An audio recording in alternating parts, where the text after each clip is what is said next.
Я принимаю решения ради людей и в интересах людей. У вас какие эмоции были тогда? Там пряники не раздают.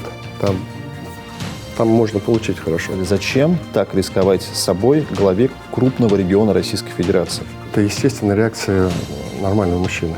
Я бы себя не уважал тогда. Я для них персонифицированный враг, и я это понимаю. Интересные методы работы. Судьба нашего генерала, там и Диана Джонс рядом не был. Вот так и живу. Здравствуйте, Ради Фаритович. Добрый вечер. Мы записываем это наше с вами общение в канун вашего дня рождения, вашего юбилея, 60 лет. И так получилось, что последние 5 лет своей очень яркой, интересной, насыщенной жизни вы проводите в Республике Башкортостан. И, как мне кажется, вы этому очень сильно рады. Ну, конечно, я рад, потому что я занимаюсь любимой работой. И все-таки я считаю, что то, что получается нам сделать со всей нашей командой, оно делает жизнь наших людей лучше. Я не могу сказать, что все идеально или как-то мы решили все проблемы, которые существуют, но мы планомерно, спокойно решаем многие проблемы, которые есть у людей, и, что называется, развиваем нашу республику. А это, знаете, наверное, самая главная, наверное, мотивация, когда ты видишь результаты своего дела. Поэтому я действительно в этом плане счастливый человек. Для вас слово «дом» — это не напускное, это то, что вы реально чувствуете по отношению к Республике Башкортостан. Это не просто место работы, это место, где вы живете. Наверное, вот почему так в некотором смысле я остро чувствую. Когда у меня был период, все-таки, я не скажу, что я потерял дом, но был период, когда я не жил в Башкортостане. Да. Я уже в таком взрослом достаточно возрасте переехал в Москву. И, безусловно, все по-разному это переносят. Я как-то тяжело это переносил, и тогда я понял, вот что значит дом. И для меня дом — это вот прям сквозь призму этих событий. И дом — это вот то, что радует, то, ради чего стоит жить, и куда вкладывать свои силы. Поэтому это правда, это не пустые слова. Тут у меня есть чем сравнивать, и подчеркиваю, что у меня вот, видимо, сквозь призму определенных переживаний и того, что было, я вот так воспринимаю. Я, с вашего позволения, затрону тему вашего нынешнего общения с молодежью, с теми же самыми студентами. О детях мы чуть позже поговорим. Но вот только на моей памяти вы стабильно более, наверное, 10-15 раз в год встречаетесь с той аудиторией, которую мы называем студентами. Или школьниками старшего возраста. Это бывает в Москве, это бывает в Республике Башкортостан. Часто вы с ними встречаетесь на базе парка «Патриот». А вот это ваш личный какой-то внутренний запрос? Или вы, как экс-сотрудник администрации президента России, понимаете, что вот эта аудитория, она особенно требует внимания к себе? Ну, безусловно, что эта аудитория требует особого внимания, но у меня немножко философия такая, что вот на ребят, на молодежь я всегда смотрю с уважением как к тем людям, которые через какое-то время будут определять нашу жизнь. Молодежь Башкортостана, вперед, алга! Не всякий может общаться с молодежью, потому что, во-первых, молодежь очень быстро фальшь принимает, и, во-вторых, с ними нельзя поэтому врать. Вообще врать не нужно. Вот как любимый герой наш говорил, и правду говорить легко и приятно. Поэтому с ними надо разговаривать вот как есть. Это первое. Второе, им надо многое разъяснять. Потому что то, что нам кажется таким простым, понятным, для них непонятно и непросто. Более того, вот в этом сейчас очень сложном мире, где много и лжи, много такого отвратительного, я бы сказал, молодым людям разобраться, где есть правда и неправда, очень сложно. Поэтому мы же старшие, мы за них несем ответственность, должны с ними говорить. Поэтому это часть работы, и мы встречаемся и в парке «Патриот», и в университетах, и в кампусе, и здесь, в кабинете. Я считаю, что это важнейшая составная часть моей работы, то, я чем должен, потому что это на самом деле очень важно. Важно еще что? Вот вы говорите в Москве. У нас много талантливой молодежи поступает в хорошие вузы российские. Москва, Санкт-Петербург, другие города. И я этому всегда радуюсь. Это очень здорово. Они получают хорошее, качественное образование. Но точно так же сам прожил в Москве там почти 9,5 лет. Я понимаю, что Москва такой город-то непростой. Как, знаете, Москва слезам не верит. Не все смогут обустроиться там, в той же Москве или в других. Поэтому я и говорю, вы получите знания и приезжайте к нам. И когда мы с ними общаемся, мы же не просто там какие-то сказки рассказываем. Мы говорим, вот есть такая работа, вот республика так развивается, вот так мы города наши, значит, развиваем, вот такая у вас будет среда, вот такие интересные проекты и так далее. Поэтому эта часть еще некой такой, знаете, не профориентационная, они уже выбрали профессию, но часть приглашения в республику после этого. Поэтому эта работа была, есть, и мы ее еще более интенсивно будем продолжать. Ну, есть такая часть вашей работы, которая умиляет. Откровенно говоря, это в первую очередь общение с детьми, не только своими. Мы можем вспомнить вот это видео, где вы буквально лично завязываете шнурки мальчишки в Баймаке, по-моему, это происходило. Мы помним, как на Донбассе вы случайно попавшемуся мальчишке вручили часы. Да? И вот таких ситуаций мы можем много вспомнить, да, вот, там, посмотреть в архивах. Вот это все спонтанно происходит? Есть же определенный протокол следования главы там, по маршруту, когда вы куда-то едете в командировку. И тут, значит, мальчишка. Знаете, мне кажется, это естественная реакция нормального мужчины. Когда ты видишь ребенка, и вот, ну, хочется что-то вот, обнять его, я не знаю, приятное что-то сделать. И, наверное, есть немножко больше, чем естественная реакция, что, ну, во-первых, у меня у самого 2 сына растут. И у меня такая, вот, знаете, вот всегда ощущение, когда на мальчишек смотрю еще, у меня сразу мысль, вот мой-то скоро с таким. Там, стою, смотрю на какого-нибудь лопоухого, там, 10-классника, да, худого такого еще. Говорю, вот мой такой же будет там, и так далее. И это вот, наверное, через личное пропускаешь, что это как вот, ну, твой ребенок, по сути, стоит. И, значит, и вот этот паренек-то, вы правильно говорите, в Баймаке, он такой аккуратненький стоит, у него вот все повязано, застегнуто, такой. Тут лежу вот на всю ширину, значит, пола там раскиданы его шнурки. Я еще думал, упадет еще, не дай бог, вот там побежит. И они же не ходят пешком, бегают все мальчишки. Вот. На Донбассе, вот непосредственно на новых территориях, на детей вообще смотреть очень не всегда, знаете, как особые отношения. Ведь с этим парнем, Кирилл, мы были в подразделении, где, ну, мы были практически, вот здесь бронетехника стоит, здесь люди значит, в бронежилетах с автоматами, в гултехнике определенной. И вот это вот так мирная совершенно картина. Парнишка идет такой, значит, со школы. Я его подзываю, я говорю, иди-ка сюда. Вот. Но я первый вопрос задал им еще, переживал, думаю, у тебя родители есть? Да, папа, мама такой. Такой оказался, такой очень паренек, очень шустрый. И вот я говорю, а мне, ну что у меня там есть? Игрушек-то никаких я не вожу с собой. У меня там подарки ребятам, ножи, какие-то ордена, медали я вожу, награждаю. Ну и хорошо, часы у меня были от главы республики. Я ему вручил эти главы республики. Потом уже мне ребята, которые там же рядом стоят, они к нему сходили, ну, родителями познакомились. И у него спросили, ты, говорит, часы ты носишь? Он так показал с удовольствием, он часы эти носит. Мальчикам надо уделять серьезное внимание, их надо воспитывать, потому что они наше будущее. Радий Фаридович, вы знаете, я прошу прощения, я понимаю, что не получу развернутого ответа на свой вопрос, но еще до Красногорска вы работали в администрации президента. 2014 год, Крым, Крымская весна, и говорят, что у вас даже за воссоединение Крыма с родной гаванью есть государственная награда. Имеет смысл вас спрашивать, чем вы там конкретно занимались и за что награда? Государственная награда у меня есть. И знаете, как все-таки я же на тот момент был специалистом в определенных сферах. Да. Я занимался политикой. И мне довелось тогда, это для меня такая большая честь, которая заложила вот для меня лично дружбу с руководителями, многими руководителями Крыма до сих пор, то, что я некоторым образом принимал участие в консультировании, принятии тех решений, которые вот привели к таким последствиям, что Крым наш, и в проведении этих решений. Поэтому вот свой опыт каким-то образом я пытался реализовать там. Вот я аккуратно так скажу. Поэтому, ну и тогда вот как раз это были довольно...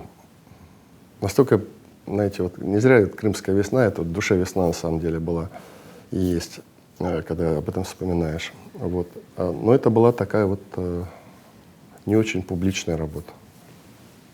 Еще один вопрос из той вашей деятельности, событий уже года 2015-го. Партия «Гражданская платформа» сменила своего лидера. Всем хорошо известный миллиардер Михаил Прохоров на всю страну назвал причину своего ухода. Вернее, фамилию. Ради Хабиров. С учетом того, что все это, с учетом масштаба личности Михаила Прохорова, да, и его популярности, в том числе и в либеральных СМИ, это все очень сильно расхватали. И вот интересно, что это было вообще, если сейчас посмотреть на ситуацию вашими глазами, Ради Фаритович? Он очень яркий человек и как бизнесмен, Да. сильный. И, кстати, в общественные проекты, в которые он входил, тоже очень интересно двигался. По определенным причинам проект не состоялся, с его участием имеется в виду. Сам проект партии пошел дальше, вот, с его участием он не состоялся. Ну, тому есть определенные причины, они разные, носят характер. Но поскольку так сложилось, что я по роду своей компетенции, работая в администрации президента, имел к этому отношение, наверное, это послужило тому, что я был назван одной из причин. Как говорится, вот так. Год и 7 месяцев вы были руководителем небольшого, ну, понятно, важного подмосковного города Красногорска. Знаете, вот первые дни-то я сейчас, конечно, все это забывается, тоже так легко говорю себе, как хорошо было. Ну, вхождение в Красногорск, оно было непростым. Ну, во-первых, у меня не было должного опыта хозяйственного. Я совершенно чужой человек для Красногорска. И Красногорск, он очень такой, знаете, боевой город. Жители там знают свои права, очень активные, настоятельно требовали к себе внимания от власти, в чем они правы. Вот. А проблем было, как всегда, много. И, даже несмотря на то, что небольшой городок? В любом маленьком городке есть свои проблемы, которые людей волнуют. Да, там все-таки были определенные проблемы, которые мы вместе с людьми начали решать. Вот одним из важных, чему я там, на мой взгляд, научился, я постоянно с людьми встречался. Я своим главам тоже здесь вот говорю, что вы с людьми встречаетесь. Не очень многие любят встречаться, потому что ты идешь, когда на встречу, там пряники не раздают. Там можно получить хорошо. Вот. И люди высказывают и свои обиды, и свои претензии, но это очень нужно. И где-то эмоции есть, вот эмоции надо погасить, а вот взять то, что их действительно волнует, и дать четкий ответ. Вот это мы сделаем, вот это сделаем, но чуть позже, тогда-то. Либо вот это мы не сделаем, даже в горизонте близком не ждите. Так честно, так и правильно. Поэтому был такой опыт. Ну и во-вторых, знаете, я же там пришел с политической работы, у меня не было этого, и, видимо, какая-то еще энергия в душе застывшая была. Вот мне, на мой взгляд, мне стало это просто интересно. Эти парки, дворы, дороги, общение с людьми, озеленение, ЖКХ, знаете, пожары, тушение пожаров. Вот это все дало очень хороший урок. Я вообще считаю, что вот где-то, может быть, чтобы, когда человека назначают на должности, он должен пройти вот эту вот школу муниципальную. Это самая главная школа, потому что ты работаешь с людьми. Вот ты прям вот, что самый близкий к людям человек. И ты решаешь самые насущные проблемы людей. Тут витать не надо там о каких-то, знаете, таких абстрактных вещах. Там все очень конкретно, все очень просто с одной стороны и сложно с другой стороны, потому что та же изношенность ЖКХ, ну, то есть все типичные проблемы, которые есть по всей России, там тоже были. Опять же, не мне судить, но я с таким удовлетворением, я и сейчас до сих пор, все-таки там жителями, некоторыми активистами общаюсь, они мне пишут. Но знаете, кроме слов благодарности, я от них ничего не слышал. Даже та жесткая позиция, которая была очень жестко по отношению ко мне настроена, и первое время мы общий язык не находили, они видели во мне какого-то неведомого им зверя, не русского, мусульманина, там и все накручено было. Даже они признали и с уважением относятся к тому небольшому периоду, тому периоду, когда мы что-то для города сделали. Хорошо, вернемся в Башкортостан. Октябрь месяц, 18-й год. Вы узнаете, что вас назначают исполняющим обязанности главы региона. У вас какие эмоции были тогда? Ну вот это было, наконец-то я возвращаюсь домой. Нет? Нет. Серьезно? Конечно, нет. Я откровенно скажу, вот, может быть, приоткрою эту завесу, что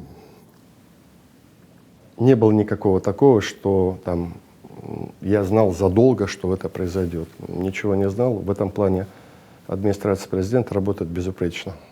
Ну, то есть вы за несколько Абсолютно. дней узнали, да, об этом? Я узнал это за несколько часов.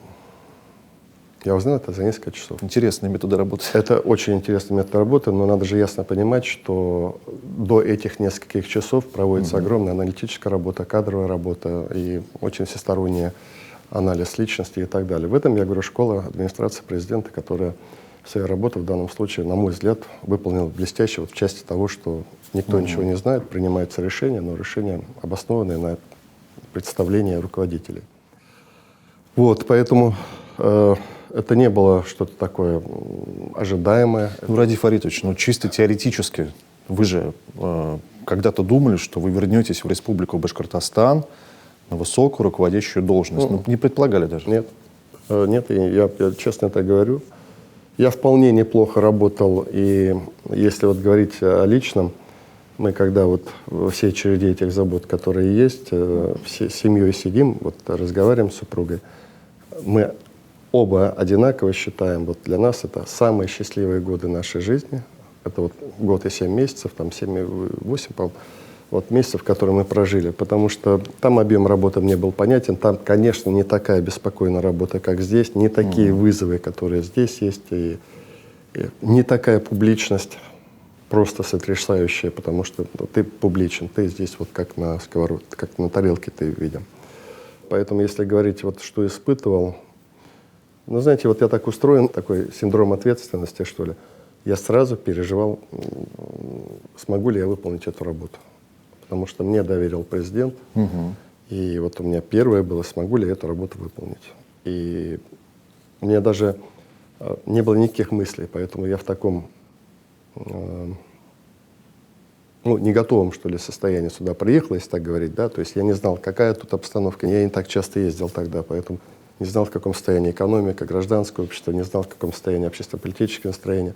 Поэтому вот я сюда входил, и, как говорится, с колес нужно было и тут же принимать решение. Тот же Сибай, он же практически, я приехал, он уже имел место. Ну, поэтому вот такая быстрая школа, что ли. Я, кстати, когда своих назначаю руководителей здесь, в республике, первое, что я им говорю, что курса молодого бойца у вас не будет. Курса молодого бойца не будет. Вот мы вас назначили, вам доверили вот это направление. Все. Не надо ссылаться, что вот вы это не знаете. С первого дня сразу ответственность. Это же наверняка люди с определенным опытом, уже знаниями, умениями. По-разному. Мы же и молодых людей назначаем. У нас были главы, которые мы в 33 года назначали. И такое было. Кстати, Радий Фаритович, а у вас какое отношение к предыдущим руководителям региона? У меня хорошее отношение к предыдущим руководителям. Вот предыдущий руководитель, ведь я лично работал, то есть лично работал я с Муртазой Губайдуловичем, а пересекались мы с Рустемом Закиевичем. Поэтому какое-то общее представление я имею о работе и с уважением отношусь к работе обеих руководителей. Ну, Муртазой Губайдуловичем, вы знаете, что я работал 5 лет главой администрации, поэтому я был очень глубоко погружен. И я хорошо понимал личность Муртазы Губайдуловича со всеми его какими-то особыми представлениями, со всеми его успехами, неуспехами. Вот я понимал личность. Я эту личность уважал и очень дорожил тем, что я работаю в этот период. Вот. И я счастлив, знаете, в каком плане даже, что вот перед его непосредственным буквальным уходом за несколько дней мне даже удалось с ним и пообщаться, хотя он так уже тяжелый был. И в больнице мы с ним все-таки пообщались. Поэтому прям душа у меня была спокойна. Рустем Закиевич долгие годы работал здесь, проводил, и я бы сказал, вполне мудрую и такую спокойную политику. Ему за это спасибо, за спокойствие, за движение. Есть проекты, которые я подхватил, Рустем Закиевич делал, есть проекты, которые я сам уже начинал, будучи руководителем. Поэтому я считаю, что мы здесь должны с уважением относиться к нашим руководителям. Они все работали. Но есть еще третий руководитель, которого я для себя открыл. Это Медхат Закирович Шакиров. Я-то, понятно, в силу молодости с ним никогда, я его даже живьем не видел, как говорится. Ну, я тогда был студентом в те годы, он до 86-го года работал. Вот. И я прочел несколько книг, несколько так вот информации о нем подпитался. это был очень сильный руководитель. И мы, на мой взгляд, должное ему не воздали. Я имею в виду республика и жители республики. Ведь много каркас экономики, в том числе нефтеперерабатывающие, трубопроводные, ОМПО, крупные машиностроительные заводы формировались именно в период, когда Митхат Закирович был руководителем. Многие очень привычные уфимцам даже крупные объекты исторические, они были построены при нем. Поэтому вот мы приняли решение, ну и постараемся как-то отблагодарить, что ли, вот поколений уже молодых за его труд. Ради Фаритович, ну давайте будем откровенны. Последние 5 лет вашей жизни — это, возможно, самые неспокойные 5 лет вашей жизни. Ну просто потому, что там что не событие, то какое-либо испытание. И я думаю, что не каждый руководитель региона с ними справился. Знаете, не мне оценивать, как я работаю. Для этого у нас есть люди, которые спокойно могут оценить работу меня, управленческой команды. Это на самом деле одни из самых беспокойных лет в истории вообще в целом нашей страны и республики. Угу. И самое главное, у меня всегда беспокойство было все-таки люди. Понимаете, я все-таки руководитель, и я уже изначально готов к этой работе. То есть я понимаю риски, я понимаю ответственность, я принимаю решения. Я принимаю решения ради людей и в интересах людей. И вообще принимаю решения, которые касаются людей. А люди могут даже не понять, что это решение принято в пользу их, и могут, в общем-то, осуждать за эти решения. Но поэтому я все-таки к этим испытаниям внутренне готов, поскольку я руководитель, у меня работа такая. Я должен быть готов к подобного рода испытаниям, которые происходят, которые могут впереди произойти. Мы в таком турбулентном мире живем. Но самое главное было переживание людей, и я, знаете, с таким уважением всегда, это правда, вот с уважением отношусь к нашей республике, к нашим жителям, потому что ну вот, вы сами перечислили, сколько было событий внутреннего характера, внешнего характера, техногенные, значит, международного характера. Но, по идее, бы это могло привести к какому-то разобщению нашего общества. У нас общество сильно сплотилось, оно стало сильнее, мне кажется, люди где-то стали друг к другу добрее, с большим вниманием относиться. Хотя, ну, так устроена жизнь, испытания порой человека ожесточают. Вот, на мой взгляд, мы, слава Богу, этот период весь достойно проходим. И горжусь и нашими людьми, горжусь всеми теми простыми людьми, которые вот просто повседневно своей жизнью живут, теми людьми, которые воюют, теми людьми, которые лечат людей. Ну, все те люди, которые сейчас, по сути, проявляют самый настоящий героизм. Спасибо. Я до сих пор хорошо представляю вот эту ситуацию, да, и если я не ошибаюсь, вы лично во время всей этой ситуации были там довольно много раз. Но это напрямую говорит о том, что было ручное управление. И вот здесь возникает вопрос, а для чего оно было необходимо? Есть специальные службы, ими можно руководить отсюда, из столицы республики Башкортостан. Почему вы были там так часто и насколько эта ситуация была действительно серьезной, если оценивать масштабы? Ну, потому что проблема требовала такого. Вот это сейчас, как бы, уже вдаль ушедшие дни, как говорится, забываем о них. Но ведь что происходило? В воздухе витало слово «эвакуация». Всего города? Всего города. Вот представьте, 60 тысяч человек эвакуировать.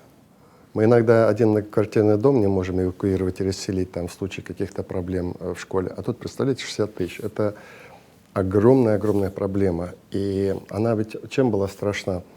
Там, ну, скажем так, если пожар, их можно потушить, да, чтобы дым не пришел. Там, если река, как-то перегородить ее можно, да, и так далее. А тут воздух, который проникает. Я когда первый раз туда поехал, так ситуация понемножку раскачивалась, и когда все-таки интенсивнее возгорание шло, это была очень непростая ситуация. И я очень признателен, во-первых, инженерам, которые предложили схему погашения, и, конечно, ответственная позиция УГМК, потому что горно-металлургическая компания тогда нас поддержала, и мы же, по сути, шахтное производство из-за этого остановили, которое, кстати, следствие вылилось в то, что несколько сотен шахтеров остались без работы, потому что мы шахты закрыли под котлованом. Но мы по всем этим людям порешали проблемы, потому что там достаточно много. Рядом, говорят, Учелинская работает, Подол и так далее. Вот. Это первое. Второе, это был момент, когда все-таки люди были переполошены очень сильно. И мы там неоднократно встречались с людьми, мы проводили целые там встречи в зале, я помню. Очень много криков, эмоций и так далее. Гарь такая, вот 3 дня назад гарь. Невозможно гарью дышать. Надо полностью город или переселять, значит, или прекращать это. Спасибо. Значит, если есть потребность замерять через каждый час, не перебивайте, пожалуйста, меня. Но самое главное, что мы могли тогда сделать, я главе за это благодарен, тогда Рустам Каримович был, что мы наладили систему объективного и ежедневного, практически там в день несколько раз оповещения о состоянии воздуха, чтобы люди понимали, что здесь не смертельно. Да, кашляешь, да, неприятно, да, в нос этот запах идет и щипет и так далее. Там такой неприятная, в общем-то, была история. Вот. И самое главное, мы людям дали понять, что мы не бездействуем, мы ведем работу. Но ведь первый наш опыт какой был? Мы с многотонных, значит, самосвалов сбрасывали туда для тушения породу, но она пока туда, значит, докатывалась, а глубина там несколько сот метров, практически она не решала никаким образом, поэтому мы очень такое интересное инженерное решение придумали совместно, наши инженеры придумали для того, чтобы погасить горение. Поэтому это был такой, на мой взгляд, опыт для нас, как в таких случаях быть. В таких случаях самое главное быть рядом с людьми, быть рядом с ними, давать им правдивую, честную информацию и показывать, что мы делаем все для того, чтобы решить эту проблему. Еще одна история, которая всех нас, буквально все общество, весь мир взбудоражила, это появление где-то в провинции Ухань в Китае коронавирусной инфекции, которая достаточно быстро проникла на территорию Республики Башкортостан. И вот здесь мы вновь, благодаря чудесам телевидения, смотрим картинку, где вы, облаченные в защитный костюм, идете и изучаете ситуацию.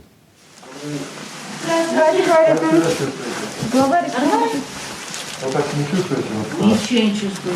Температура 36, 2. Ни кашля, ни соплей, ничего нет. А анализ дал положительный, да? Ну да, вот анализ дали, все. Надо перетерпеть. Вы в палате одна, да? Да, я отмечала. Питанием как у вас? А? Питанием как? Нормально? Нормально, да? Да. Ну, то есть вот Всё вам нормально. просто потерпеть.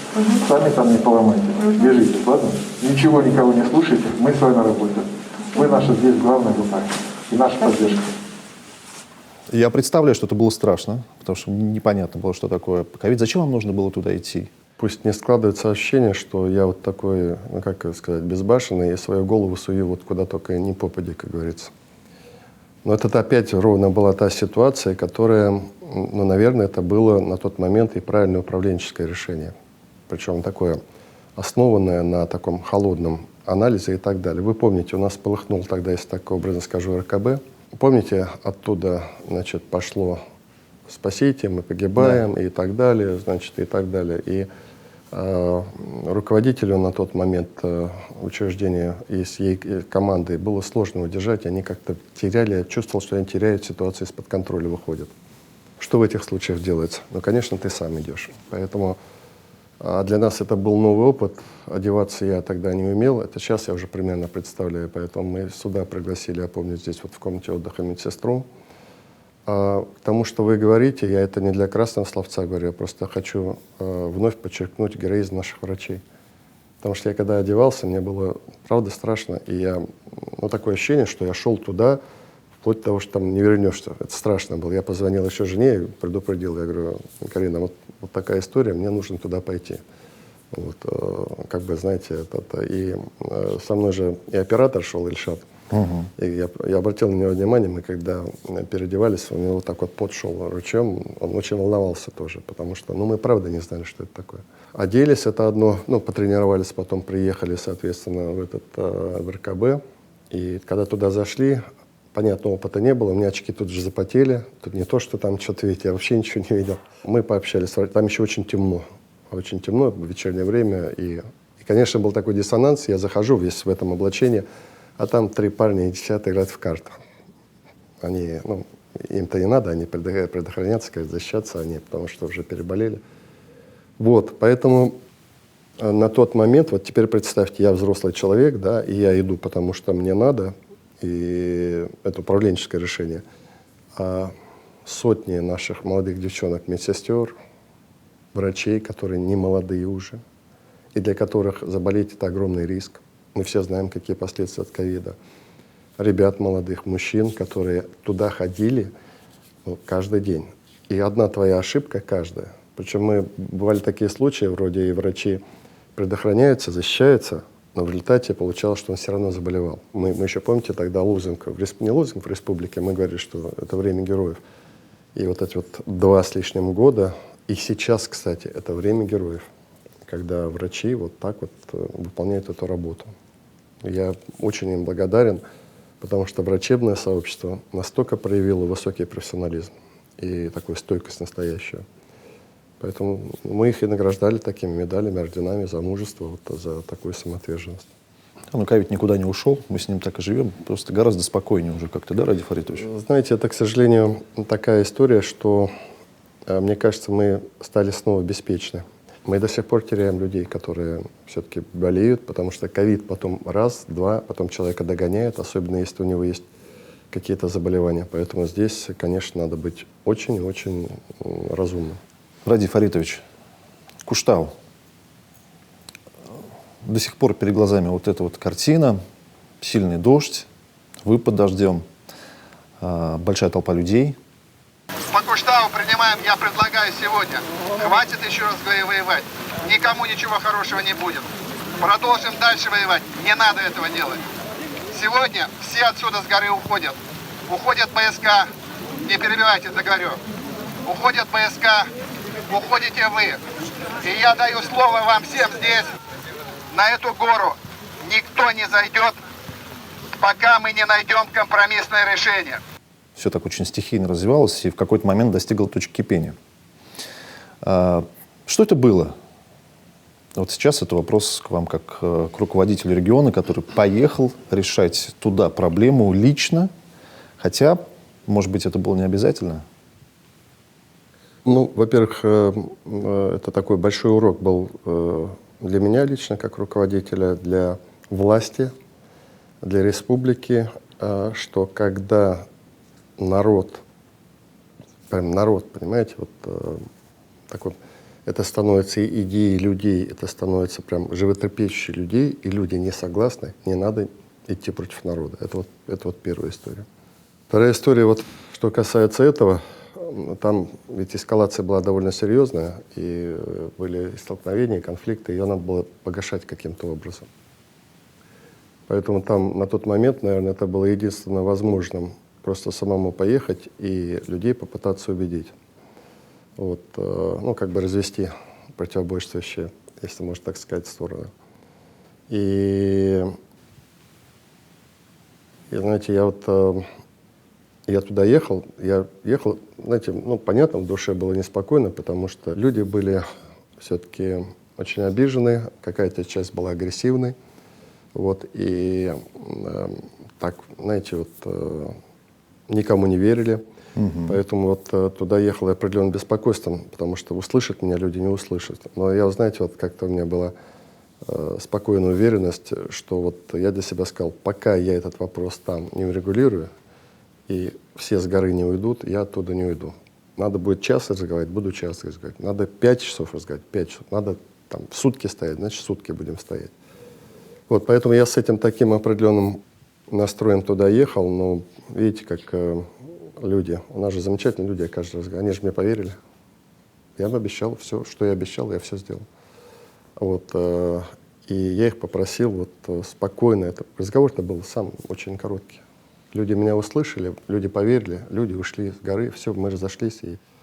А дальше президент принял прекрасное решение для нашей республики. И компания национализирована, сейчас она служит республике. Вот, поэтому здесь, опять же, читай пункт 1, как говорится. С людьми надо разговаривать.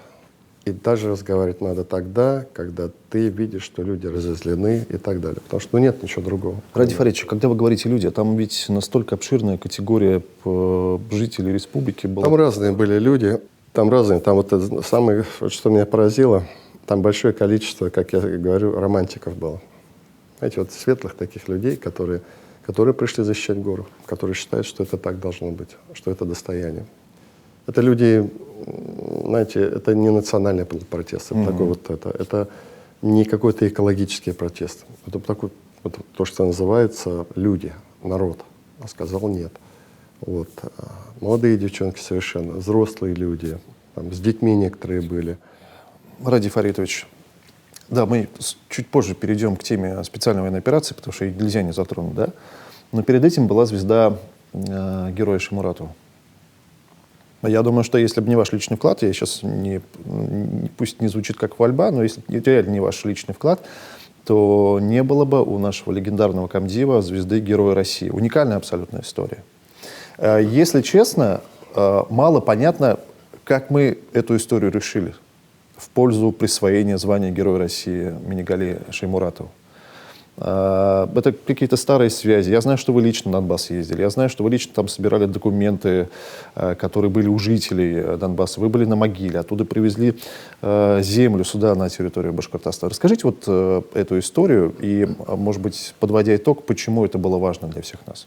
В жизни ничего не бывает просто так. То есть вода под камень не течет, и всегда все делают люди. Вот первый вот в этом вопросе, это нужно было проникнуться вообще судьбой генерала. Вот, ведь судьба у него, знаете, это, я каждый раз говорю, вот нам всякие Индиана Джонс показывают, но судьба нашего генерала, там Индиана Джонс рядом не был, потому что она и героическая, и разведка, и выполнение спецзаданий в Китайской Народной Республике, формирование владения уйгурским языком, работа в Кремле в комендатуре, формирование полка, дивизии, участие в бою, прямая атака на позиции. Ну, то есть там эта история такая постоянного подвига, что ли. Это, знаете, там даже я в символизм не верю. Он ведь погиб 23 февраля 1943 года. Он даже погиб в день той структуры, которой он посвятил свою жизнь. Потом было очень много, всегда еще привлекает внимание, было очень много ведь таких непонятных историй об обстоятельствах его гибели. Все-таки там разные были, что и коллаборационисты его в больнице убили. Вот.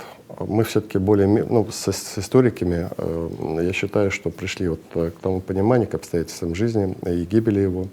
Я был на месте его гибели, и мы там обустроили это место, и бюст установили. И так неплохо мы все сделали. Вот. И эта история как-то, знаете, завладела, что ли, душой и сердцем. И понятно, что когда, значит, я готовился к своей первой встрече в качестве исполняющей обязанности, уже пришел, как уже несколько месяцев работаю, и я уже подобрал те вопросы, которые надо было решать. И президент по каждому из нас оперативно поддержал. И я со своими товарищами тоже сидел, обсуждал. Вот. У меня вот была идея, я говорю, давайте мы попробуем вот еще раз. Я обратился в определенные структуры, сказали, нет, Радий Фаритович, это бессмысленно, потому что принято решение, что наградные листы по Великой Отечественной войне уже, эта история закрылась.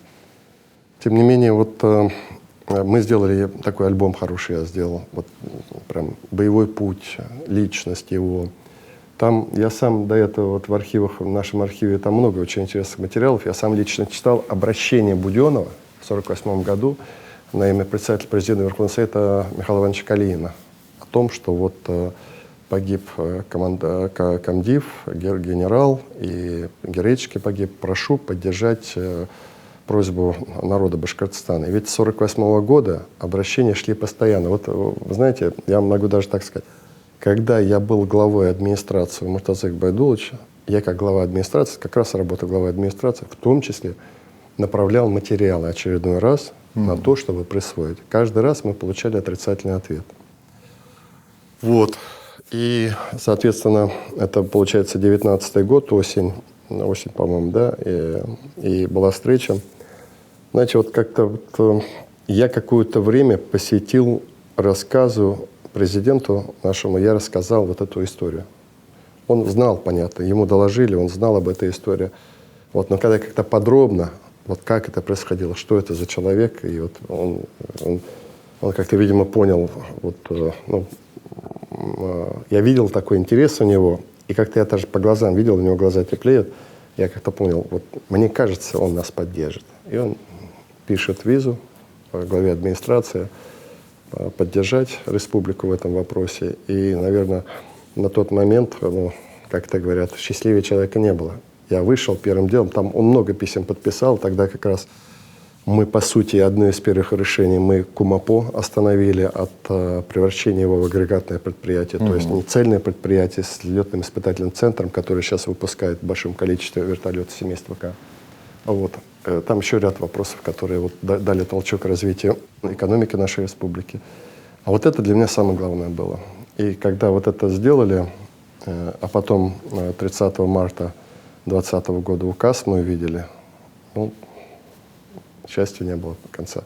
А вот вы говорите, почему так? Вот я тоже думал об этом феномене. Ну, ведь, казалось бы, мы наградили человека погибшего. Ну, одного человека. Не наградой какой-то воинского подразделения. Но у меня такое ощущение было, что вся республика восприняла вот эту звезду, как каждый воспринял уважение к нему, уважение к Башкортостану, к его истории, к нашим воинам. Владимир Фаритович, а вы когда строили памятник имени Галиши Муратова, ну, точнее, не памятник, вот эту большую монументальную конструкцию, вот вы думали, что это будет памятник в какой-то степени нынешнему поколению защитников Родины? Вот, знаете, мне задавали такой вопрос, потому что мы же памятник открыли в октябре. И когда мы формировали памятник, мы с Салатой Александровичем Щербаковым, мы как раз я просил, давайте вот здесь напишем, что это все-таки получился памятник не только личности генерала, но там же и фамилии всех наших героев, участников дивизии. Там в целом вся история, военная история на обелиске, ну, вот вокруг памятника.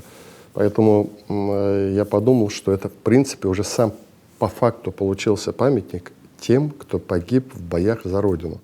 Ровно эти слова мы на башкирском языке, на русском языке запечатлели там. Погибшим в боях за Родину посвящается. Вот. И памятник стал, ну, такой, знаете, главной точкой, что ли, для наших ребят, которые воюют. Потому что вы видели, мы не одно подразделение отправили оттуда на специальную военную операцию. И многие ребята, которые оттуда возвращаются на автобусе, они останавливаются, возлагают цветы. Для них вот они знают, что это памятник. Я всем говорю, когда встречаюсь с родителями, с женами погибших ребят, я всем говорю, вот знайте, что это памятник вашим детям, вашим мужьям погибшим. Чтобы приедьте туда, вот просто знайте, что это вот республика, склонив голову, вас благодарит за это. Я, честно говоря, не знаю других регионов, хотя я пытался этот момент как-то изучать, да, где так серьезно поддерживали бы ребят, отправляющихся из Республики Башкортостан защищать западные рубежи нашей Родины. Говорят, что многие приезжают в Республику Башкортостан за тем, чтобы отсюда отправиться в зону специальной военной операции. А вот эта история, почему она так важна для нашего региона? Мы ведь очень большие средства вкладываем в поддержку тех, кто там, и в поддержку их семей здесь, на территории Республики Башкортостан. Знаете, вот это же личный выбор каждого, да, вот я даже то, что я руководитель большой, да, и там моя работа очерчена определенными регламентами, задачами, поручениями президента, но есть и личный выбор. Вот личный выбор в чем заключался, что каждый руководитель сам определяет приоритеты. Я вообще стараюсь всегда определять приоритеты, потому что нельзя решить все проблемы сразу. Ты раскидываешь усилия, и ничего не получается. А когда ты аккумулируешь усилия, бьешь в одну точку и так далее. Приоритеты мы определили. Это поддержка наших воинов, это поддержка их семей, обеспечение обороноспособности страны. И обязательно, конечно, все остальное. Общественно-политическая стабильность, развитие экономики, потому что если двух этих составляющих не будет выполнения первых трех. Вот, это вопрос приоритетов. Это просто вопрос, наверное, нормального воспитания человека и всей нашей команды, потому что мы за страну, мы за Родину, мы себя считаем самыми настоящими патриотами, которые всю свою силу и энергию будем отдавать служению нашей стране. Вот. А чисто по-человечески, ну, разве есть что-то важнее, если там десятки тысяч наших ребят, молодых и немолодых, воюют там, рискуют жизнью каждый день? Разве есть что-то важнее, чем им помогать? Это самое важное. Недавно было опубликовано видео под Авдеевкой. И там вот флаги соединений, которые брали Авдеевку, и один из флагов — флаг Республики Башкортостан. И вот так получается, что за моей спиной сейчас флаги тех соединений, которые входят в полк Башкортостан. Я правильно понимаю, да, Радий Фаритович? Вот нет, не Нет? все входят Не в полк все? Башкортостан. Есть же отдельных 5 батальонов. Да. Вот, это вот Шеймуратова, Доставалова, отряд Ватан, Алмаза Сафина. Вот. Поэтому, значит, это действительно тут 18 флагов именных подразделений. Ну, как вам сказать, у каждого же, я не знаю, уместно слово иконостас, вот есть главное место там. Вот в моем кабинете, вот, пожалуйста, это мой иконостас. Вот ради чего мы живем, работаем и двигаемся. Но ведь здесь нету флагов тех подразделений многочисленных, где наши мобилизованные, где наши контрактники. Поэтому я и говорю, что у нас огромное большое количество наших ребят воюет. Очень доблестно, вы же сами видели. Флаг в Авдеевке, это чего-то дорогого стоит. А Угледар, а Херсон. Там, вы знаете, вот у каждого подразделения свой боевой путь. Вот батальон Шеймуратова, он недавно Юрий Подоляка, помните, написал «Овеянной славой». Вот это наши батальоны. Радий Фаритович, ну вы ведь там часто бываете. Это же определенный риск. И если там посмотреть еще некоторые эпизоды из вашей уже управленческой деятельности, вы этого риска почему-то не боитесь. Расскажите о том, почему для вас важно побывать на передке, так называемом, да, и пообщаться с ребятами. Здравствуйте, ребят. Всем здравствуйте. Приветствую, мужики. Салат Юсупов, борец. Да, привет. Как ваш лед? У меня нормально, у вас как дела? Ничего, работаем. Во-первых, риска я, конечно, боюсь. Ну, как не бояться? Не боятся только, я считаю, что глупые люди. Как не бояться риска? Во-первых, есть моя жизнь, есть моих маленьких детей, и есть супруга, есть родные, близкие. Вот, конечно, боюсь. Но вот, знаете, риск же, он все-таки ты должен понимать определенные пределы этого риска. Но, с другой стороны, я вот каждый раз говорю, что вот ребята там воюют, и вещать отсюда, сидя в кабинете, там, ребята, воюйте и так далее. Причем никто не будет укорять, если я туда не поеду. Никто укорять не будет. Все прекрасно понимают, все-таки глава должен заниматься республикой и так далее и тому подобное. Второе, никто не будет укорять, потому что все-таки, вот вы говорите, передовая, ну, я не могу сказать, что уж больно там безопасно везде. Потому что и диверсионная группа работает, и дальность поражающих, значит, вооружение она довольно сильно. Вон наш Красный Луч, вы знаете, тяжелейшим обстрелом был 1,5 года назад, и практически все там летало. Поэтому там такая история. И особенно, я же еще понимаю, я глава республики, который не скрывает своей позиции. Я там во всех их базах данных, во всех их там санкциях и так далее, я для них персонифицированный враг, и я это понимаю.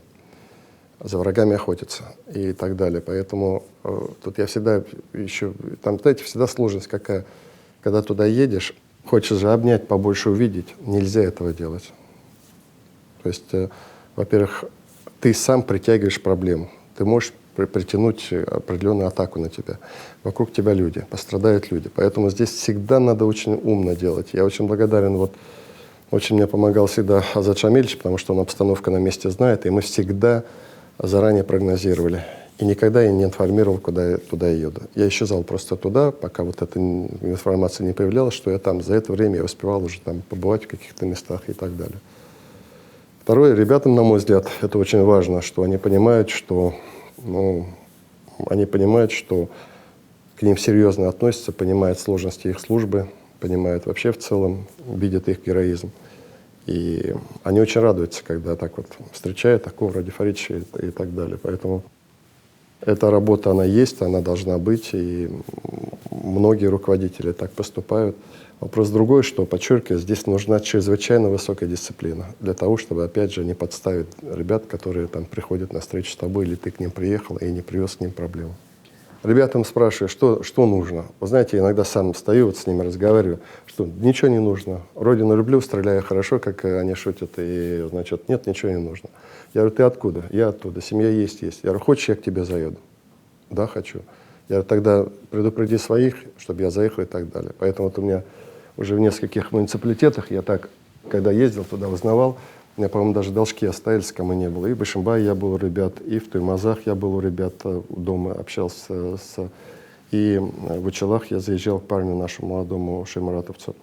Вот, ничего они не просят. Вот это удивительное дело.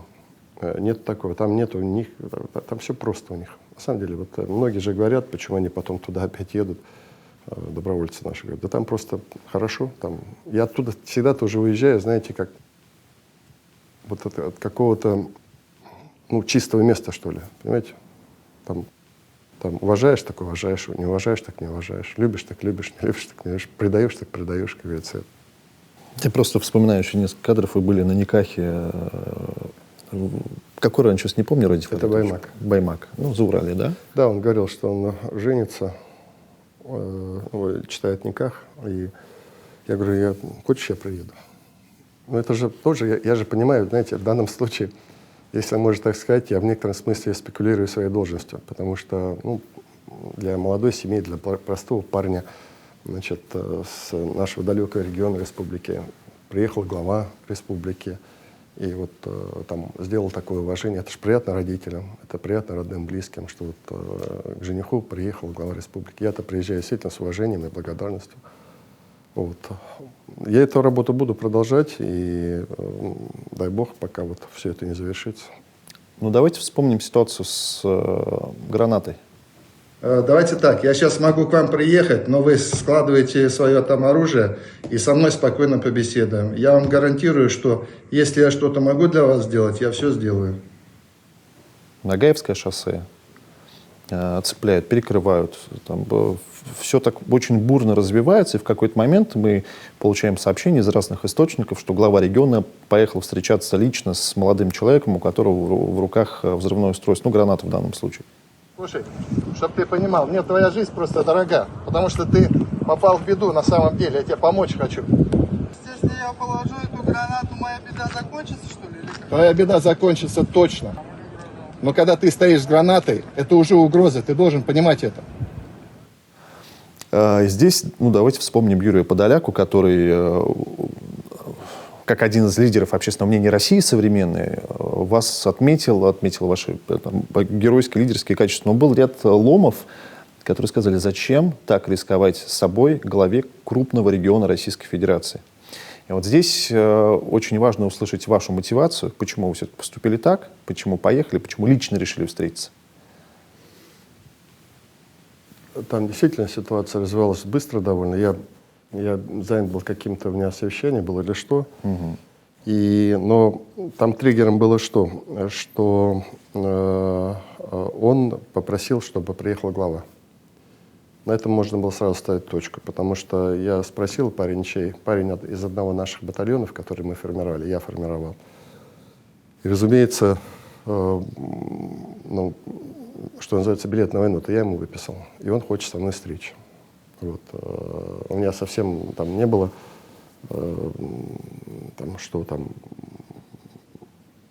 понятно, я не знал этого человека, не знал его там эмоционального состояния. К сожалению, я говорю, наломал дров, он же угрожал оружием, угрожал взорвать сотрудника Следственного комитета. Вот. И поэтому, безусловно, я считаю, я бы себя не уважал тогда. Абсолютно себя бы не уважал и до конца жизни бы себя проклинал, если бы не поехал. Парня мы уговорили, и ребята с Росгвардии очень мужественно и достойно свою задачу выполнили.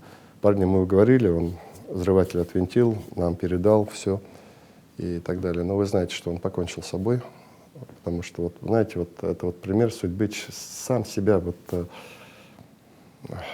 свою жизнь переломал, скажем так. Он же у меня просил, дайте мне гарантии, что мне ничего не будет. Я ему честно, я не дал. Я говорю, твои беды закончатся, что ты сейчас, не дай бог, кого поубиваешь, тогда точно ужасно все будет.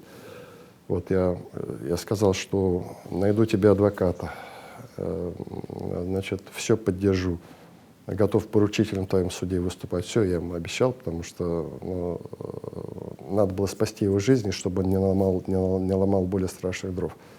Погиб он для меня солдат. Он для солдатами остался. И, к сожалению, в жизни такое. Трагическая история, да. Трагическая история. И все-таки, наверное, несмотря на то, что ваш покорный слуга прямо сейчас озвучил сплошные проблемы, которые так или иначе преследовали республику и нашу страну в целом, наверное, хорошего все же больше было в республике Башкортостан. Это так, на ваш взгляд? Это же мое личное восприятие. Очевидно. Конечно, больше. Знаете, это всегда очень относительные вещи. Когда человек оценивает свою жизнь, это одна история. Когда человек внешние события оценивает действия других и так далее. Вот я так устроен, что все-таки изначально во мне сидит такой сильный оптимизм. Вот. И я также оцениваю все, что происходит, что мы делаем, что получается. При этом я всегда стараюсь говорить и говорю, что, понимаете, что вопросов, которые нужно решить, очень много. И здесь можно руки опустить и сказать, они нерешаемы.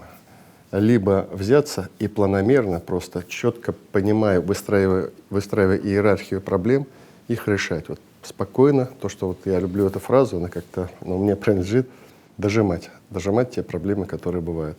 Много хорошего.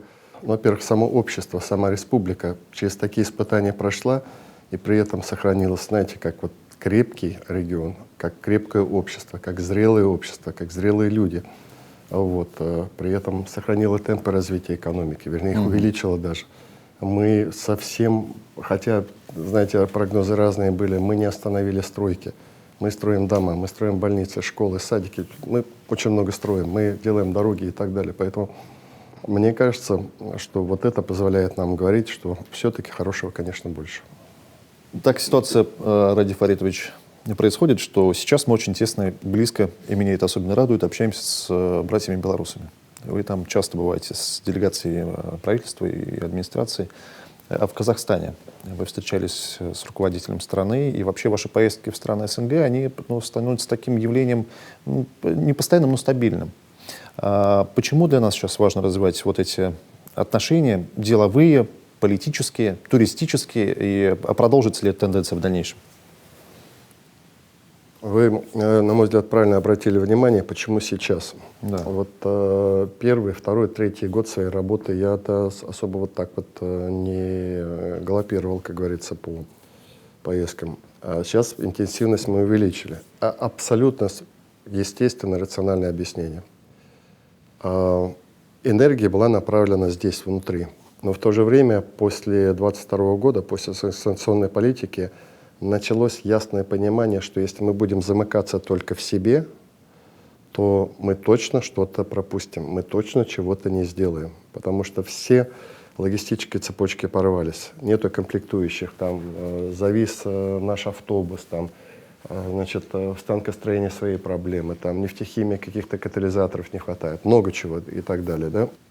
Или мы не сможем, ту продукцию, которую мы спокойно реализовывали раньше на Запад, мы сейчас не можем ее реализовать, а предприятие, если не реализуется продукция, она близко к краху. Поэтому нужно было, вот, что называется, вот такими более интенсивными отношениями, более близким отношением на грани руководителей этих государств создавать комфортные условия для бизнеса прежде всего. И вот эти поездки, они к чему привели? Во-первых, никто не отменял никогда личных отношений. И у меня сложились, я открыто могу сказать, очень теплые, доверительные, уважительные отношения с Касым-Жомарт Кемеловичем, президентом Казахстана. Мы подолгу с ним общались, уже третий раз мы с ним встречались. Он давал всегда команды правительства Казахстана вот с нами работать, и мы очень интенсивно работаем, поэтому там у нас идет. Казахстан ведет себя очень аккуратно на международной арене, он придерживается вот всех тех событий, которые происходят, но для нас это очень важный партнер. Белорусы, это, как я всегда говорю, это для нас самый главный партнер. Для нас они интересны. Помимо того, что с ними комфортно с белорусами работать, очень приятные люди, и от руководителя до любого человека, который тебе помогает. Значит, очень развитая экономика в части именно обрабатывающей промышленности, машиностроения, легкая промышленность. Вы же видите, мы именно это сюда тащим. И у нас на очереди несколько заводов белорусских, которые мы здесь будем строить. Это как раз приходят инвестиции, приходит оборудование, приходят их технологии, которые очень здорово они развивают. Поэтому вот мы буквально вчера был инвестчас, мы рассматривали ход реализации инвестиционного проекта «Амкадор-Алга», который будет производить крупнотоннажную строительную технику. Поэтому нам очень это важно. И самое главное, мы и оттуда, с той стороны, из Казахстана, из Беларуси, из Узбекистана чувствуем очень теплые отношения и готовы с нами сотрудничать. Но мы сейчас хотим, не хотим того, как-то я всегда на это смотрел как такую долгосрочную историю с Китайской Народной Республикой. Но вы же видите, что нашим внешнеторговым партнером Китай становится. И мы огромное количество комплектующих, огромное количество станков, огромное количество технологий берем сейчас с Китайской Народной Республики. И поэтому нам и Китай интересен. И именно поэтому мы там открыли представительство. Турция, с которой оборот с Турцией увеличился в 2,5, товарный оборот увеличился в 2,5 раза. Поэтому задача вот всех этих поездок, там, где нам закрыли двери, ну, как говорится, Бог с ними, да, но мы открываем другие двери и ищем других партнеров. И это такая, ну, вот у нас и поездка и в Иран даже была.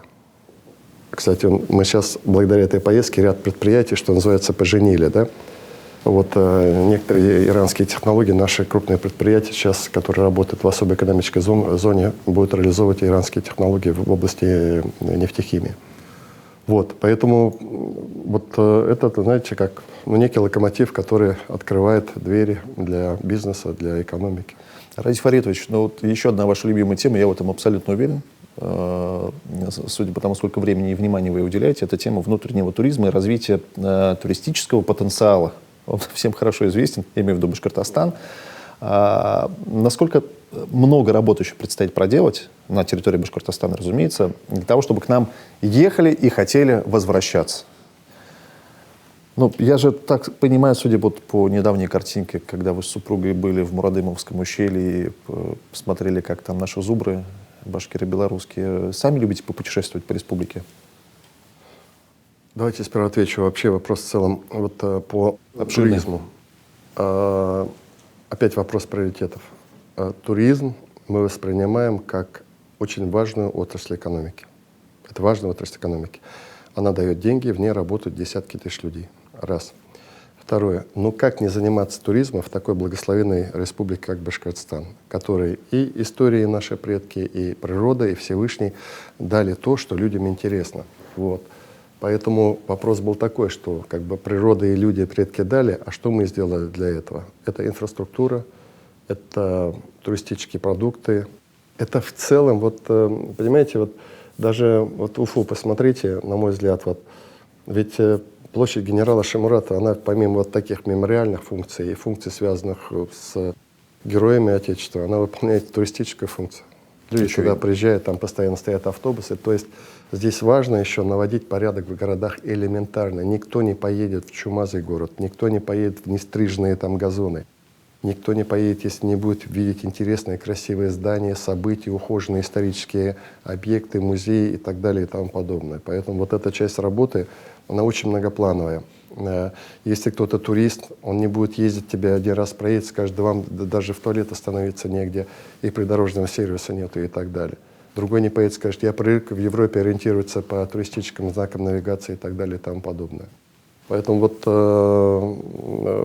из приятного, что есть очень много опять программ по линии федерального правительства. Вот мы в прошлом году самый большой объем субсидий забрали в Российской Федерации на субсидирование производства мест размещения. Это так называется официально. По сути, строительство глэмпингов, гостиниц туристических и так далее. 50 на 50. То есть, если ты рубль вкладываешь, то тебе федеральное правительство возмещает, дает софинансирование. Да.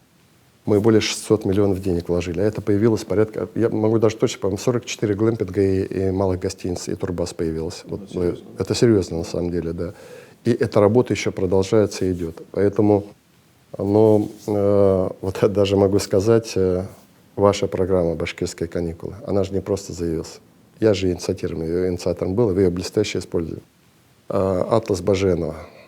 «Поедим», по-моему, называется. Тамле, да. Вот это все, это тоже часть вот этой продуманной работы, чтобы показать, что Башкортостан — это место, куда нужно приезжать. На второй вопрос не ответил. Да, действительно, я нашел такую, но это у нас уже в семье было давно, отдушину.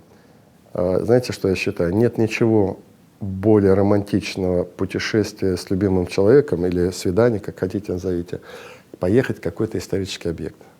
Вот пока я жил в Москве, мы объездили, часто ездили, садились на машину вдвоем, ездили, значит, по Золотому кольцу.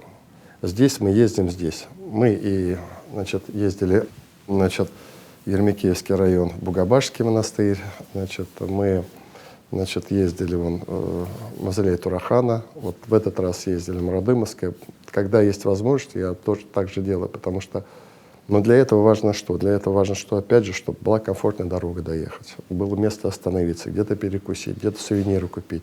Этому способствует в том числе наши башкирское долголетие, и другие программы, которые есть. И вот, завершая этот вопрос, что для нас это важнейшая отрасль экономики нашей республики, и будем ее развивать. Ради Фаритович, я вот с вами общаюсь все это время, да, и, знаете, вот так вот глаз-то падает на картину, где к тигру тянется ребенок. Она у вас занимает такое, знаете, видимо, значительное место. А можете об этой картине рассказать? Ну, это вот, ну, личная совершенно история. Мне как так интересно бывает, у мужчин я такого не видел, у женщин, оказывается, бывает такое. Когда у них рождается ребенок, у них появляются какие-то новые таланты. Вот Карина, она никогда не рисовала. Вот, ну, эта картина уже не первый год со мной. И я посмотрю, душа порадуется, и напоминание о том, что в любой ситуации мы должны опускать руки, быть сильными и разумными людьми. Ради Фаритович, а у вас до сих пор любимая книга — это «Мастер и Маргарита» Булгакова? Угу. Не просто до сих пор. Видимо, вот чем мы старше становимся, ну, каждый находит в себе, безусловно, свою книгу. Эта книга все больше поглощает, как говорится, мою душу. Я почему об этом заговорил? Ну, мы с вами как-то, честно, договорились, да, вспомнить цитату, которая, на ваш взгляд, характеризует вот этот ваш этап жизни длительностью в 60 лет. И какую цитату вы бы нам сейчас назвали? Из «Мастера и Маргариты», разумеется. И интересно, чья это цитата? Несколько лет назад жена купила тортик такой, ну и там это слова написала. Значит, что бы ни говорили пессимисты, Земля все же совершенно прекрасна, а под Луной и просто неповторима. Это, мне кажется, вот такое, знаете, гимн чего-то светлого такого, жизнеутверждающего. Вот. 60 лет. Вот за последние 5 лет было достаточно много потерь. И тех людей, в частности, которых вы публично называли своими друзьями. Насколько сложно вам вот эти потери давались? Насколько вы их смогли пережить? И, может быть, это лично очень, но тем не менее. 60 лет — это действительно много. Вот. И, знаете, как, ну, наверное, это естественно, что чем ты старше становишься, у тебя потери. У меня какая-то была даже внутренняя обида. Я говорю, почему же так происходит, что самых близких людей у меня вот судьба отбирает еще тогда, когда можно было пожить и порадоваться. Мы же похоронили Артура Фаржадовича Ахмедханова, с которым мы учились, с которым мы пришли и познакомились в 1984 году в стенах университета, который списывал у меня контрольные. Вот. С которым вот практически мы очень... Нас судьба раскидывала так, где-то даже лбами сталкивала. Но вот последний период времени нам довелось все-таки, он так вот вернулся на родину и работал, был очень счастлив. Потеря Ульфата Мансуровича, это вот, знаете, ну, может, эмоционально скажу, но откровенно скажу, это рана, которая не зажила. Вот. Так. Много. А сейчас, понимаете, еще, к сожалению, что происходит? Еще происходит специальная военная операция. Мы же хороним наших ребят. И такое есть. И вот каждый погибший парень, это вот мы пропускаем через себя. И очень жалко. Вот, но мы должны выполнять этот долг, ребята выполняют свой долг. И поэтому это тоже потери, это тоже все не проходит мимо сердца. Тяжело. Тяжело проводить, тяжело с мамами разговаривать, тяжело разговаривать с женами, которые потеряли. Ради Фаритовича, а как подбираете слова с мамами, с женами, с сестрами разговаривать? Вот мы, знаете, вот когда формируется у меня программа поездки по районам, она же готовится там, то есть объекты какие-то посмотреть, проблемы какие-то решить. Я попросил своих коллег, я говорю, обязательно включайте туда встречу с родителями или это, с женами погибших, где-то детьми. Я вот в Благовещенском районе уже с сыном встречался, парня молодого в нашем кадетском училище учится и тоже хочет стать военным. На самом деле это тяжелая история, потому что приходить к людям, я представитель власти, может быть, даже кого-то я там сам формировал добровольческие батальоны, и вот эти ребята погибли. Но мне не было ни одного случая, когда бы мы как-то вот какие-то излишние эмоции, чтобы были. Я всегда поражаюсь нашим родителям, наших ребят погибших. Они всегда говорят: спасибо, Радий Фаридович. Я говорю: не мне спасибо, вам спасибо, что таких детей воспитали, вашим детям спасибо.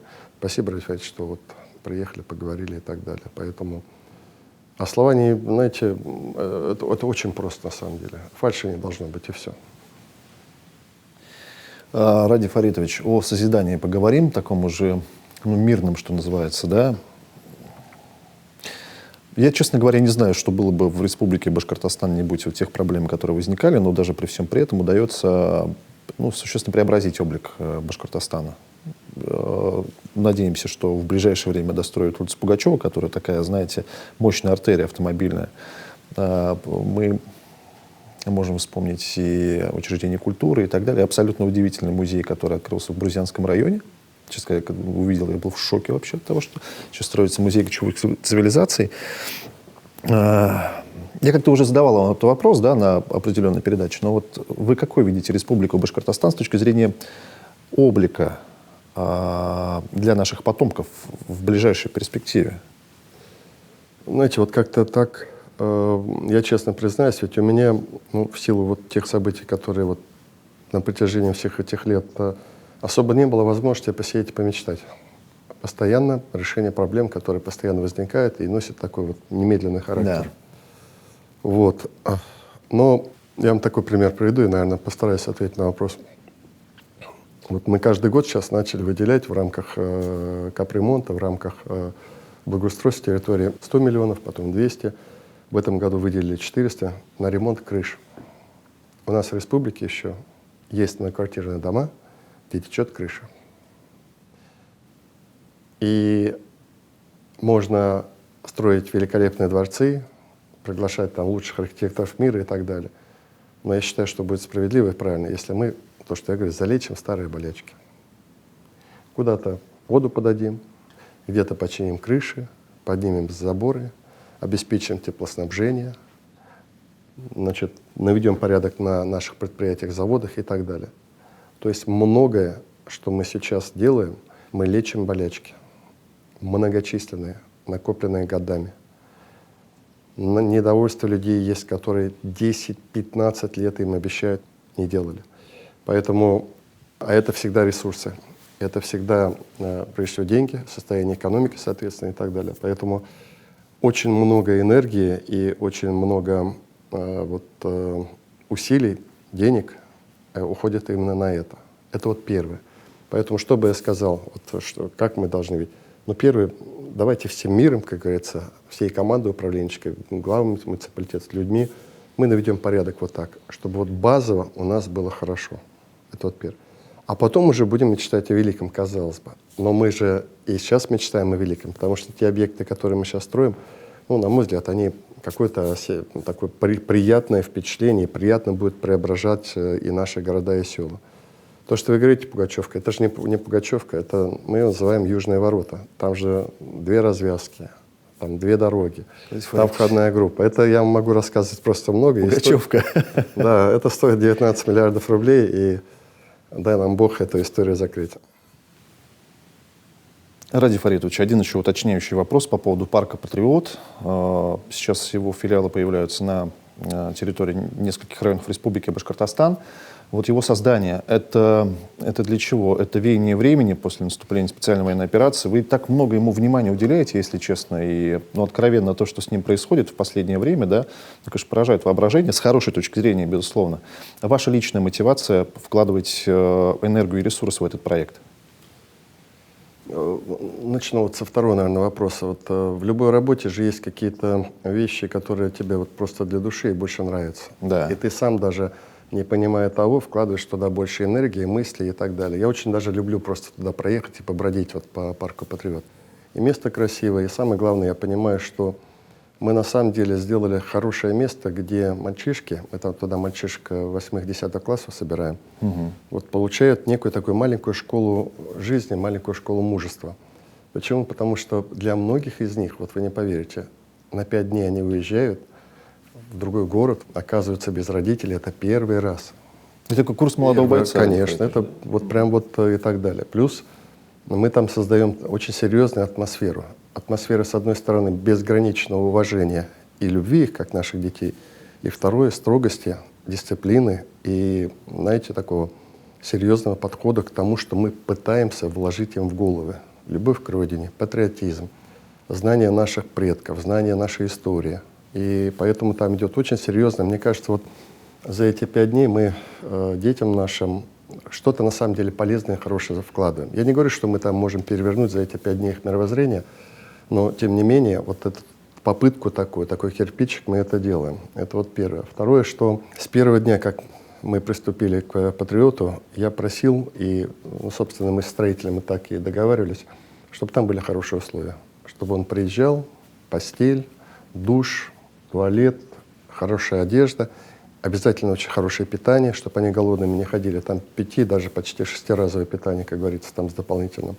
Поэтому они голодные не ходят. Ну и, конечно, внутреннее содержание. Там же у нас и парк боевой техники есть. Вы знаете, что благодаря помощи наших командиров подразделений, которые воюют, мы сейчас начали формировать технику поверженного врага. То есть там уже 5 единиц техники, которые принадлежала ВСУ, подбитой техники. Мы их тоже там показываем, что вот это поверженный враг, причем с уважением к поверженному врагу, потому что эта техника, там погибли люди, но это поверженный враг. И мы, значит, ребятам показываем и силу оружия, и как это происходит, и подчеркиваю, что это такой небольшая для них 5-дневка мужества и самостоятельности. Вы вот на данном этапе своей жизни считаете себя счастливым человеком, несмотря на все трудности, которые были в вашей жизни, в вашей карьере и так далее? Безусловно. А почему мне не быть счастливым человеком? У меня замечательная семья, у меня любимая жена, у меня дети растут. Вот. У нас их на 2 5. Вот. И, значит, у меня интересная очень работа. Я живу в прекрасное, очень интересное время, где каждый из нас может реализовать то, что, может быть, глубоко в нем заложено, а не было возможности. Поэтому это вот прям прекрасное, интересное время для работы. Радий Фаритович, мы, так вскользь, но все же попытались подвести итоги вашей деятельности в качестве главы региона. И вот эта глава от 0 до 60, начинается следующая глава. Я бы хотел попросить вас хотя бы примерно рассказать о том, какое будет начало следующей главы.